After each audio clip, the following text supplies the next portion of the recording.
उनकी पत्नी से उनके क्वार्टर में लोग मिले थे और उनको तरह तरह से भद्दी भद्दी गालियां देना, बाकी कुछ कहाँ सूर्या है, बच्चों को भी परेशान करना, ये सब तो आम जिसको कहते हैं ना कि प्रताड़ित करना एक प्रकार से।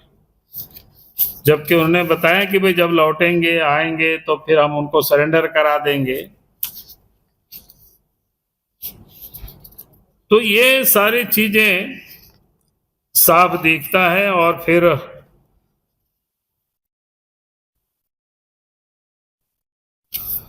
जो उनके बारे में आज कई एक लोग जिस बात की लोग चर्चा करते हैं कि भाई सूर्या एक अपराधी था, तो सूर्या हांसदा को कोई भी न्यायालय ने अपराधी अभी तक घोषित नहीं किया है। उनके ऊपर जो 24 मुकदमे थे उसमें से 14 मुकदमे से कोर्ट ने उनको बाइज्जत बारी कर दिया।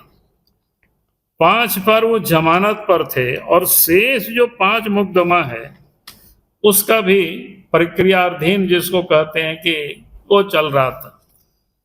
और उनके ऊपर कोई किसी प्रकार का वारंट भी नहीं था, वो फरार भी नहीं थे। समाज की जितनी भी एक्टिविटी होती थी कामों की, वो क्षेत्र में लगे हुए थे, काम कर रहे थे। एक होता कि वो फरार थे, वारंटी थे, इसलिए पुलिस उनको बड़ा ढूंढ रहे थे, ऐसी कोई बात भी नहीं थी।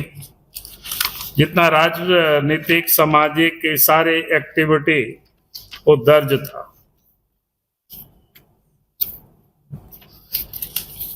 और अभी जो गिरफ्तारी के बाद क्या कहते हैं, इस समय जिन बातों की लोग बड़ी चर्चा करते हैं, 27 मई 2025 की घटना, जिसमें से कंपनी की गाड़ी जलाना, गोलाबारी और आपराधिक धाराएं जो लगाया है जिस केस में, उस दिन सूर्या हांसदा अपने घर में उनके बेटे का बर्थडे था, जन्मदिन था, उसको वो मना रहे थे, घर में थे।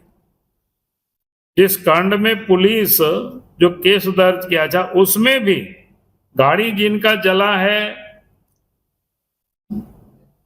उन लोगों ने कोई केस मुकदमा इनके ऊपर नहीं किया है। यानी कहने का मतलब है किसी का गाड़ी जला होगा तो ड्राइवर रहे होंगे, खलासी रहे होंगे, और भी लोग सवार होंगे, तो पुलिस ने किया। और पुलिस भी जब वो व्यक्ति वहां पर थे नहीं, यानी जान करके उसके नाम को डालना, ताकि एक बता रहे थे कि उनको शुरू से ही एक विषय बना हुआ था कि भाई उनको सुनियोजित तरीके से कैसे उनको गिरफ्तार करके उनको मारा जाए। और फिर उनको नामजद अभियुक्त तो उनका नाम को जोड़ा गया उसमें से। तो इस प्रकार से लगता है कि राजनीतिक दबाव और माफियाओं का दबाव और पुलिस की यह मिली भगत से उनकी हत्या कर दी गई। क्योंकि जो व्यक्ति उस क्षेत्र में घुसपैठियों के विरोध में भी लड़ाई लड़ती थी, अवैध उत्खनन के विरोध में भी लड़ाई लड़ती थी, आदिवासी बहु बेटियों के साथ जो दुष्कर्म होते थे, हत्याएं होते थे, उसके विरोध में भी वो आवाज उठाते थे, लड़ाई लड़ते थे। यानी जितनी भी उस क्षेत्र में साहेबगंज, मिर्जा चौकी से लेकर के गोड्डा तक जितने भी इलीगल जो काम होते थे, वो सारे कामों की वो विरोध करते थे। इस कारण से उनकी वहां पर विरोध होता था। ये क्या कहते हैं, उन लोगों की आंखों की क्या बोलते हैं, कांटा बन गए थे। और सूर्या हांसदा एक सोशल भी थे। आज भी कोई जाकर के देख सकते हैं, एक प्राइवेट अपने प्रयास से, समाज के प्रयास से एक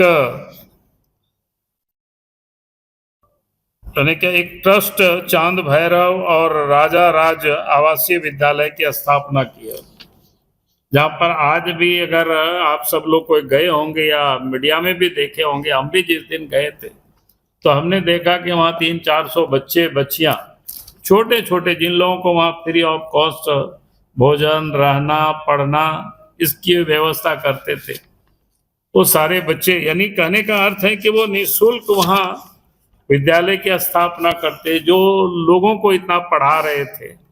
यानी किस प्रकार से सामाजिक कामों में व्यक्ति लगे हुए थे। आज उनकी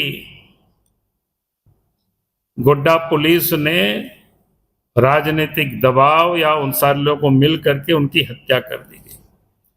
आज स्थिति यह है कि उनके परिवार भी आज डरे सामने है, यहां तक कि उनके वकील जो केस लड़ रहे हैं वो भी डरे हुए हैं।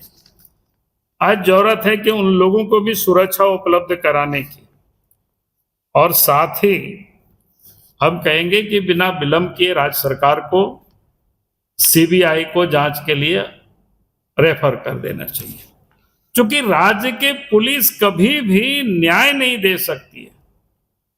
क्योंकि जहां पर इतनी दबाव में पुलिस और वही लोग जब इन्वॉल्व है तो उनके परिवार के लोगों को राज्य की पुलिस पर, कोई सरकार पर कोई भरोसा नहीं है। इसलिए हम भी जब गए थे उनके परिवारों से मिले, और इन लोगों ने जो वो रिपोर्ट दिया है कि सबों का ये कहना है कि भाई पूरे मामले की सरकार सीबीआई से जांच करावे ताकि दूध का दूध पानी का पानी हो जाए। ये कुल मिलाकर के ये विषय है मोटा मोटी, जिसको मैंने कहा कि आप सबके सामने मैंने विषय को रखा। ये पूरी रिपोर्ट हम चाहेंगे पाठक जी आप सबको पीडीएफ फाइल बना करके भेज दे, ताकि आप सब लोग उसको पढ़ लेंगे तो बढ़िया से लिख पाएंगे। अगर कोई विषय हमारे ओर से छूटा होगा तो हम भानु जी को जरूर कहेंगे, क्योंकि आप गए हैं, आपने लिख करके दिया है आप सब लोगों ने, तो हम चाहेंगे अगर कुछ छूटा है तो आप उसको पूरा कर दीजिए। तो हम आप सब लोगों से मांग कर रहे हैं, सरकार से भी यही मांग कर रहे हैं, आपसे मांग नहीं कर रहे, मैंने आपके सामने विषय को रख रहे हैं कि सरकार उनके परिवार को सुरक्षा की गारंटी सुनिश्चित करे, वकील की भी सुरक्षा की गारंटी करे। अगर वास्तव में सरकार की कोई संरक्षण नहीं है सरकार में बैठे हुए लोगों की, तो फिर सीबीआई जांच के लिए उसको रिकमेंड कर देनी चाहिए, ताकि दूध का दूध पानी का पानी हो जाएगा मामला। चंपाई सोरेन जी को हाउस अरेस्ट किया गया, प्रशासन द्वारा जबरदस्ती जा रहे थे। देखिए, आप लोकतंत्र को कैसे ये लोग कुचल रहे हैं ये तो आप देख लिए। भाई चंपाई सोरेन जी ने क्या कहा था कि वहां जाएंगे, और उतना ही नहीं, हमको तो सवेरे एक महिला कार्यकर्ता थी हमारे घाटशिला से, वो आ रही थी टाटा से, चांडिल से ही लोग पूछताछ करना शुरू किए, जगह जगह गाड़ी रोक करके, अब कहाँ जा रहे हैं, वहां नहीं जाना है। यानी कहने का अर्थ है किस प्रकार से आतंक पैदा करने की कोशिश कर रहे हैं। लेकिन मेरी जानकारी में वहां लोग गए हैं और शायद पहुंचे भी होंगे लोग, हम लोग तो नहीं, जो लोग आंदोलन में है वो लोग चंपाई को भले घर में वो रोके हों, लेकिन बाकी जिनको वहां हल चलाना है उसके लिए लोग पहुंचे हैं, मुझे ऐसा पता चला। हाँ सुने इतना, इसलिए बोले कि अभी चूंकि डिटेल नहीं जानकारी मिली है, हम लोग भी मीटिंग में थे इसलिए। नहीं, आंदोलन तो वहां के समाज के लोग कर रहे हैं, क्योंकि आप भी गए थे बाबूलाल। अरे बाबा, जाना अलग अलग इशू हो गया, लेकिन पार्टी का होता तो पार्टी, लेकिन वहां के लोग आंदोलन कर रहे, उस आंदोलन के साथ हमारी पार्टी है, हम कहीं उससे भागते नहीं है। अरे चंपाई जी के साथ कहा आप गलत, यही तो मैं बोल रहा, आंदोलन वहां के सामाजिक जितनी भी संगठन के लोग हैं सब लोग कर रहे हैं। हम ही नहीं चाहते हैं कि कोई पॉलिटिकल, जब समाज के लोग खड़े हो रहे हैं, और समाज के लोगों को खड़े होना चाहिए अपने हक के लिए, अधिकार के लिए। एक इसी से जुड़ा हुआ सवाल है कि वहाँ पे ये भी चर्चा है कि चंपाई सोरेन ने ग्रामीण जो वहाँ संगठन है आप कर रहे हैं, उन लोगों के बीच में पैसों को बांटा है, उस पैसा बांटने की वजह से बीजेपी नाराज है, दो गुट पे। नहीं, वो बिल्कुल गलत बात है, वो ऐसे आप सब लोग यहाँ चर्चा कर रहे हैं। सब लोग चंपाई जी बोले थे कि हम उस आंदोलन में जाएंगे, हमारे कल भी उनकी रात में बात हुई थी हमारी, बल्कि वही हमको कल रात में बताया कि 144 किया है, तो हमने कहा कि नहीं, आपने घोषणा किया है तो आप वहां जरूर चले वहां पर, चूंकि आपने कहा कि हमको जाना है और जाना भी चाहिए। के नेता ने हाल चलाया। अरे भैया, कोई नेता चलाए ना हल। वहां के लोग आज सारे लोग संगठित होकर के लड़ाई लड़ रहे हैं। चलिए, बहुत बहुत धन्यवाद। हाँ, क्या बीजेपी आगे क्या करने जा रही है, चाहे सूर्या आस्था हो या रिम्स को?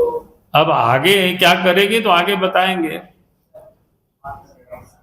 अभी जो कार्यक्रम चल रहा है, जितना चल रहा है, जो स्थिति ये भी तो है ना कि हमारे प्रतिनिधिमंडल गए, आज आपके समक्ष रखे, आगे और कार्यक्रम करेंगे। कल विधानसभा में भी है, विधानसभा भी कल, वहां भी विषय उठेगा विधानसभा में भी।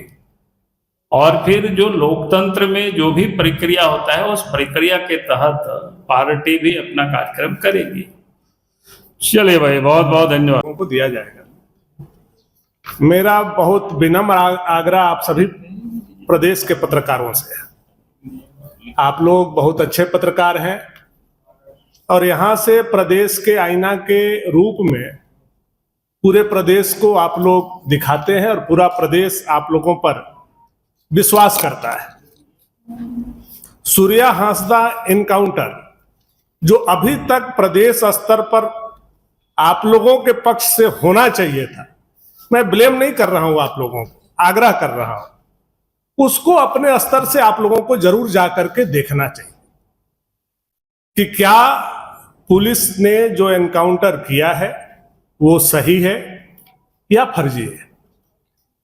हम लोगों ने जो देखा है, जो रिपोर्ट दिया है, वो पूरी तरह से ऐसा प्रतीत होता है कि वो एनकाउंटर फर्जी है। अध्यक्ष जी ने कई विषय पर आप लोगों का ध्यान आकृष्ट कराया। एक उसमें महत्वपूर्ण विषय यह भी था कि जहां काउंटर हुआ, दिखाया गया, वहां पत्रकार को, स्थानीय लोगों को नहीं जाने दिया गया। बॉडी उठाने के बाद लोग वहां गए तो एक बूंद भी खून उस स्थान पर नहीं मिला। आप समझ सकते हैं कि जहां काउंटर हुआ हो, 3-3 गोली शरीर में लगी हो, कहीं ना कहीं एक छींटा, एक बूंद तो खून गिरा हुआ हो।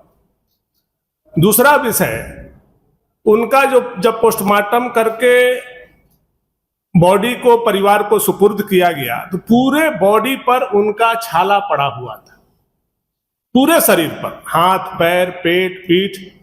ऐसा लग रहा था कि करंट से दे करके उनको टॉर्चर किया गया।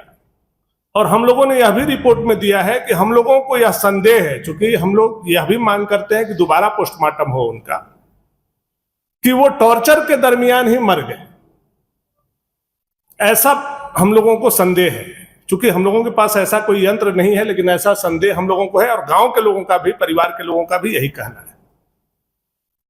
सूर्या हांसदा एक सामाजिक व्यक्ति थे, राजनीतिक व्यक्ति थे, वो वोट लेने वाले व्यक्ति थे। लगातार जनता का रुझान उनके प्रति था, चाहे वो किसी दल से लड़े हों। स्मगलर लोगों के खिलाफ में बड़ी प्रखर आवाज उठाते थे, धर्मांतरण के खिलाफ भी वो बोलते थे, इलीगल माइनिंग के खिलाफ भी बोलते थे। और मिर्जा चौकी जो है, जिसकी आप लोग जाएंगे तो शायद और कई राज आप लोगों को देखने को और सुनने को वहां मिलेगा। एक बहुत बड़ा पॉइंट है मिर्जा चौकी, वह भी घटना से जुड़ा हुआ विषय है। पूरे झारखंड का इलीगल पत्थर जो है मिर्जा चौकी के माध्यम से बिहार जाता है और अन्य प्रदेशों में जाता है। जहां ओवरलोडेड गाड़ी बिना परमिशन के राजनीतिक संरक्षण में भेजे जाते हैं, उसका भी विरोध कुछ दिनों से लिखित रूप से, यहां तक कि सुप्रीम कोर्ट, हाई कोर्ट, महामहिम राष्ट्रपति, प्रधानमंत्री, सीबीआई, ईडी, राज्य के सरकार, सब जगह सूर्या हांसदा ने देने का काम किया। और जब सादे वर्दी में पुलिस उनके घर 4 दिन पहले गई थी, उनकी पत्नी के पास, जब वो टाइफाइड का इलाज करा रहे थे, उसी समय पुलिस ने कहा था कि सूर्या हांसदा को हम लोग गोली मारेंगे। पुलिस पहले से ही तय कर चुका था कि सूर्या हांसदा को हम लोगों को एनकाउंटर करना है, मारना है। तो ये बहुत बड़ा षड्यंत्र हुआ है। मैं अपने पार्टी की तरफ से आप लोगों से बस एक ही आग्रह करूंगा कि आप